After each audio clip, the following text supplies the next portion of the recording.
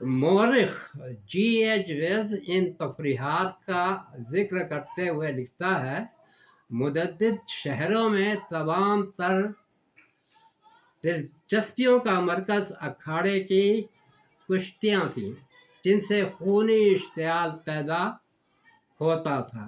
ان میں انسان اور درندے دوسروں کو چیڑ پھاڑ دیتے۔ رومی آثار قدیمہ میں یہی اکھاڑے اہم تعمیرات مانے گئے ہیں۔ اس سلسلے میں رومیوں کا شوق تماشا اور ذوق نظارہ اس انتہا کو پہنچا ہوا تھا کہ وہ مجاز کے بجائے حقیقت کے روپ میں ان نظاروں کو دیکھنا پسند کرتے تھے۔ مثلاً آگ کے شعلوں کو بلند ہوتے دیکھنا مطلوب ہوتا تو مصنوعی طور پر ایندھن کو آگ لگانے کے بجائے وہ کسی غلام کے گھر کو آگ لگا دیتے اور اس کے شعلوں سے لطف اندوز ہوتے۔ اگر کسی کی موت کا منظر دیکھنا منظور ہوتا تو کسی غلام کو درندوں کے درمیان چھوڑ دیتے۔ غلاموں کا کام اپنے آقاؤں کے جنسی جذبات کی تسکین بھی تھا۔ غلاموں کی بیویاں اور لڑکیاں ان کے لیے ناچ گانے اور تفریح مہیا کرنے کے کام آتی تھیں۔ غلام عورتوں کو فروخت کرنا، کسی کو تحفے میں دے دینا یا ان کو قتل کر دینا بھی معمول کی بات تھی۔ یہ نہ قانونی جرم تھا، نہ معاشرتی روایت کے خلاف تھا، کسی قسم کی قدغن ان پر نہیں تھی۔ جو آقا تھے ان کو مکمل اس بات کی اجازت تھی کہ وہ اپنے غلاموں سے جو چاہے سلوک کریں۔